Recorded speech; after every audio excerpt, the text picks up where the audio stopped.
जिन भगतों का ये भोग लग जावे, जिन भगतों का ये भोग लग जावे, उनके तीनों ताप नसावे, उनके तीनों ताप नसावे। करोड़ तीर्थ का फल वो पावे, करोड़ तीर्थ का फल वो पावे। लाभ ये सतगुरु की वाणी का, कोई जगह पुरब ला भाग सफल हुआ। आज लगा साहिब को भोग, दिन के टुकड़े पानी का, कोई जगह पुरब ला भाग सफल हुआ दिन जिंदगानी का। जिन भक्तों का ये भोग लग जावे, उनके तीनों आज सात संगति में ज्यादा भी नहीं तो परमात्मा के आशीर्वाद से लाखों की संख्या में भाई बहन है, लाखों की संख्या में। कोई सात संगति में आ जाते हैं, कोई नहीं आ पाते हैं, कोई अपने घर पे रह के सात संगति की वीडियो देख के मैनेजमेंट की तरफ जाना छोड़ दिया और बिल्कुल धीरे धीरे दृढ़ता की तरफ आगे बढ़ रहे हैं। आज के दिन ही मध्य प्रदेश के कटनी में भी सात संगति है, सैकड़ों की संख्या में वहां भी भाई बहन परमात्मा का गुणगान कर रहे हैं। आज ही के दिन बिहार के भागलपुर में भी सात संगति है, वहां भी सैकड़ों की संख्या में भाई बहन मालिक की महिमा गा रहे हैं। और फिर हजारों की संख्या में भाई बहन जब ये वीडियो पढ़ेंगे यूट्यूब पे, फेसबुक पे, लोग इनको देखेंगे, तो लाखों की संख्या में भाई बहन है जो सात संगति से जुड़े हुए हैं, जिनकी आस्था मैनेजमेंट के कुकर्मों से, उनके पाखंड से हट चुकी है, लाखों की संख्या में। और पुण्यात्माओं, विचार करने की बात है, लाखों की संख्या में जो भाई बहन है जो सात संगत से जुड़े हुए हैं, वो कभी भी हिसार जेल में अपने किसी भी दुखड़े के लिए कोई प्रार्थना नहीं लगवाते। क्या आपने कभी सात संगति से जुड़ने के बाद में कोई प्रार्थना लगवाई है गुरुजी से? आश्रम के उन फर्जी नंबरों पे फोन किया है आपने कि गुरुजी से मेरी प्रार्थना लगा दो? किसी ने नहीं लगवाई ना। और ना वो भाई बहन लगाते जो सात संगति की वीडियो अपने घर पे बैठ के देख रहे हैं लाखों की संख्या में। सबसे ज्यादा प्रार्थनाएं दुख की, परेशानी की, संकटों की कौन लगवाता है? सतलोक आश्रम मैनेजमेंट हरियाणा से जुड़े हुए भाई बहन। जबकि वो उन आश्रमों में भी जाते हैं, वो ज्योति भी करवा रहे हैं, वो पाठ भी करवा रहे हैं, वो सेवा भी कर रहे हैं, पुस्तकें भी बांट रहे हैं, आदेशों का पालन भी कर रहे हैं, राजनीति भी कर रहे हैं, आरक्षणबाजी भी कर रहे हैं, सारे उल्टे कुकर्म भी कर रहे हैं। उनके लिए हिसार जेल से स्पेशल आशीर्वाद भरा वीडियो कॉल भी आता है। दिन में 5 बजे आ जाए, सुबह रात को 2 बजे भी आ जाए, दिन में 5-5 बजे आ जाए, 5-5 बार आ जाए, यानी छिप के उनको आशीर्वाद मिल रहा है उनको गुरुजी का।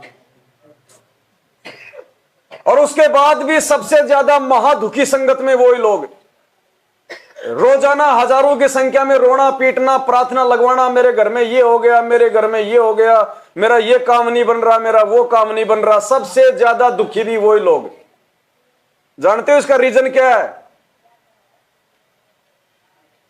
एक ही रीजन है, अपने गुरु को परमात्मा ना मानना। क्या कह रही है वाणी?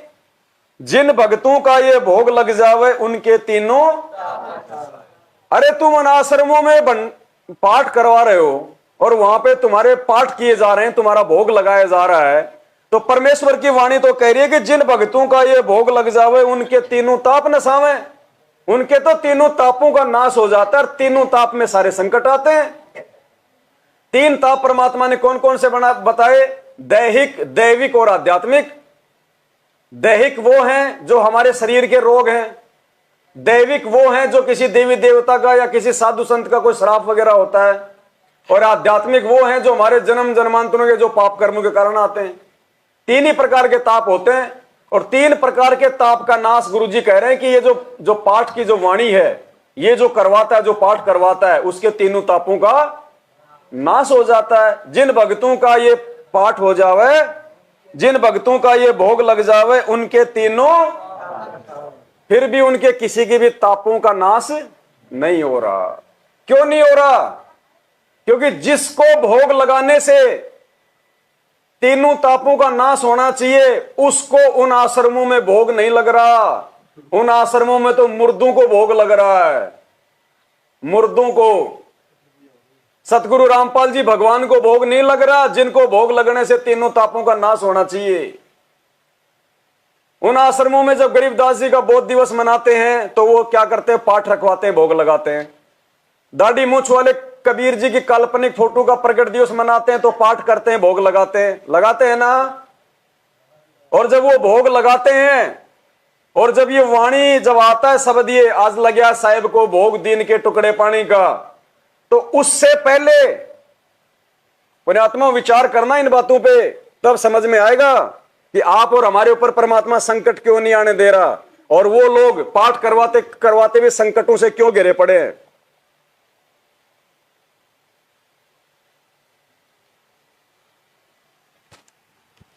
उन आश्रमों में जब पाठ होता है, जब उन आश्रमों में भोग लगाया जाता है, तो सामने दाढ़ी मूछ वाली कबीर जी की काल्पनिक फोटो होती है।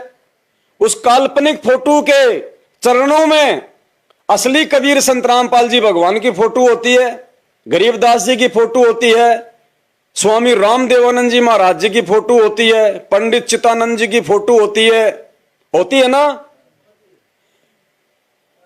अब जब उन आश्रमों में भोग लगाया जाता है तो भोग की जो वाणी है, जो आरती है, वो कौन गाता है? वहां पे सतगुरु रामपाल जी भगवान की आवाज में वहां पे वो वाणी चलाई जाती है, भोग की आरती 42 मिनट की। अब संत रामपाल जी भगवान की आवाज में आप अगर भोग की आरती की वाणी लगाओगे तो संत रामपाल जी तो खुद एक भगत की भूमिका कर रहे हैं, वो तो अपने गुरुदेव को भोग लगा रहे हैं। संत रामपाल जी तो अपने गुरु जी को भोग लगा रहे हैं। अरे वो लाखों की भीड़ किसको भोग लगा रही है? देखो वो वाणी संत रामपाल जी की आवाज में है, आरती संत रामपाल जी की आवाज में 42 मिनट की। और जब ये शब्द आता लग्या साहिब को भोग दीन के टुकड़े पानी का, तो संत रामपाल जी क्या प्रार्थना करते हैं एक भगत की भूमिका में? सत साहिब बंदी छोड़ कबीर परमेश्वर जी तथा उन्हीं के अवतार बंदी छोड़ गरीबदास जी महाराज तथा उन्हीं के स्वरूप पूज्य गुरुदेव स्वामी रामदेवानंद जी महाराज, आपका भोग प्रसाद तैयार है। अपनी पवित्र रचना से इसे पवित्र करने की कृपा करें। तो भोग लगाने से पहले सतगुरु रामपाल जी ने क्या प्रार्थना करी? हे कबीर परमात्मा, बंदी छोड़ कबीर परमात्मा, उन्हीं के अवतार बंदी छोड़ गरीबदास जी महाराज, उन्हीं के स्वरूप पूज्य गुरुदेव स्वामी रामदेवानंद जी महाराज, आप जी का भोग प्रसाद। अरे गुरु जी ने तो अपने गुरु जी को भोग लगाया एक भगत की भूमिका में, वो बाकी लाखों की संगत कहां बोलती है कि संत रामपाल जी भगवान आपका भोग प्रसाद तैयार है? बोलता है कोई? कोई नहीं बोलता।